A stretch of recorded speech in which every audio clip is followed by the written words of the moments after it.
NCERT में बदलाव करके क्या सरकार इतिहास बदलना चाहती है? आखिर क्यों किताबों से महात्मा गांधी की हत्या से जुड़े कुछ तथ्यों को हटाया जा रहा है? क्यों यह हटाया गया कि गांधी की हत्या करने वाला नाथूराम गोडसे हिंदूवादी नेता था? क्यों किताबों को एक विशेष विचारधारा में ध्यान रखकर बनाया जा रहा है? 1984 दंगों को तो शामिल किया गया, लेकिन गुजरात के दंगों को हटा दिया गया। आरएसएस पर लगे बैन वाले अंश को भी हटा दिया गया। इसके पीछे की आखिर मंशा क्या है? इन्हीं सब बातों को समझने के लिए आपको ये वीडियो पूरा देखना होगा।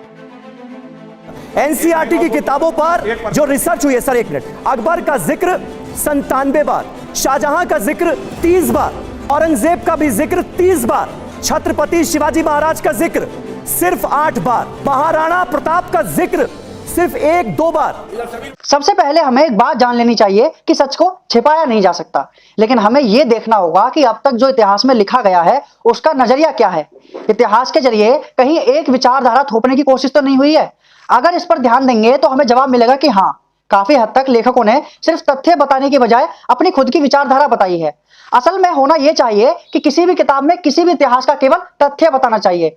उस तथ्य के आधार पर पाठक अपनी राय खुद बना लेगा, लेकिन अभी तक इसका उल्टा होता आया है। अगर हम यह बताएंगे कि गांधी को एक हिंदूवादी ब्राह्मण ने मारा था, तो हमें यह भी बताना चाहिए कि उसके बाद बड़ी संख्या में बेगुनाहों को सिर्फ इसलिए मारा गया क्योंकि वे ब्राह्मण थे। आप लोग समझ गए होंगे कि मैं कहां की बात कर रहा हूं। विवाद ना हो इसके लिए सबसे बेहतर तरीका यही है कि इतिहासकारों को केवल तथ्य लिखना चाहिए। अगर आप किसी हत्यारे को हिंदूवादी और ब्राह्मण बताते हैं तो इससे पूरे समाज पर सवाल खड़े होते हैं, जो कि बिल्कुल गलत है। लेकिन एनसीईआरटी पाठ्यक्रमों में बदलाव पर लोगों की राय अलग अलग हो सकती है, लेकिन यह स्पष्ट है कि ऐसा करना ठीक नहीं है। तथ्य अलग अलग होते हैं, सवाल यह है कि आप तथ्यों को देखते कैसे हैं। कुछ लोग बोल रहे हैं कि ऑब्जेक्टिव तथ्यों को भी लिखा जाना चाहिए। भाई ऐसे में अगर लिखा जाए तो रावण भी बुरा नहीं था। सीधा लिख देना चाहिए कि रावण ने सीता का अपहरण किया और इसलिए युद्ध हुआ और फिर वो मारा गया। क्या यह सही होगा? इतिहास बगैर परिप्रेक्ष्य के कैसे सही हो सकता है? हाँ, यह भी सही है कि वामपंथियों ने जब इतिहास लिखा तो उन्होंने जानबूझकर कई चीजें छोड़ दी, लेकिन अब जब एनसीईआरटी इस गलती को सुधार रहा है तो कुछ लोग इसे अलग तरह से देख रहे हैं। विपक्षी दलों का कहना है कि अकादमिक लोग दक्षिणपंथी हो गए हैं, जबकि असल में ऐसा नहीं है। दरअसल विपक्षी चाहते हैं कि इतिहास को वामपंथी लोगों के नजरिए से ही दिखाया जाए। लेकिन मैं आपको बता दूं कि एनसीईआरटी के पाठ्यक्रमों में बदलाव को इस तरह से देखना शर्मनाक है। इसमें यह देखना होगा कि तथ्यों के साथ कहीं छेड़छाड़ तो नहीं हुई। इसका जवाब होगा नहीं, क्योंकि पाठ्यक्रम में यह तो अभी भी लिखा है कि गांधी को नाथूराम गोडसे ने ही मारा है। हटाया यह गया है कि गांधी को पुणे के एक चित्पावन ब्राह्मण नाथूराम गोडसे ने मारा है।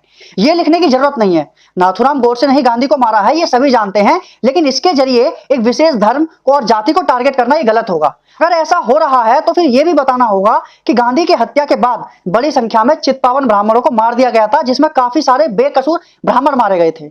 एनसीईआरटी ने अभी इतिहास के तथ्यों के साथ छेड़छाड़ नहीं की है, लेकिन परिदृश्य से जरूर की है। अभी तक वाम दलों के हिसाब से इतिहास लिखा गया। तथ्यों के साथ खिलवाड़ नहीं होने चाहिए, लेकिन उनमें सुधार होना जरूरी है। पाठ्यक्रम में बदलाव हमेशा से होते आए हैं, खास तौर पर इतिहास में। आज तक जो हमें इतिहास पढ़ाया जाता था उसमें कई चीजों को छिपाया गया है। जो हमारे देश की सच्चाई है उससे हमें दूर रखा गया है। हमारे यहाँ चाणक्य, राणा प्रताप जैसे महान शख्स हुए। ऐसे लोगों को इतिहास में कम जगह दी गई। एक सिलेक्टिव विचारधारा को बढ़ाकर पढ़ाया जाता था। देश की सच्चाई को अब तक मिथक और कल्पना का रूप दिया जाता था। श्री राम, श्री कृष्ण को कल्पना कहा जाता था। लंबे समय तक एक सेट विचारधारा को पढ़ाया गया। अब सही मायने में बदलाव हो रहा है। जो अच्छा काम कर रहे हैं उन्हें उनका हक मिल रहा है। पहले वामपंथी विचारधारा वाले साहित्यकार सिर्फ अपनी विचारधारा को आगे बढ़ाते थे, वो अपने आगे दूसरे को आगे नहीं आने देते थे। अब ऐसा नहीं हो रहा है, इसलिए उन्हें दिक्कत है। देखिए, जब कोई चीज पाठ्यक्रम से हटाई जाती है तो इस पर सवाल उठना लाजमी है, लेकिन अब जो हो रहा है वो कितना सही कितना गलत है ये आप कमेंट बॉक्स में जरूर बताइए। और अगर अभी तक आपने इस चैनल को सब्सक्राइब नहीं किया है तो सब्सक्राइब जरूर कर लीजिए। इसी के साथ मिलते हैं आपसे अगले वीडियो में एक नए मुद्दे के साथ। तब तक के लिए नमस्कार।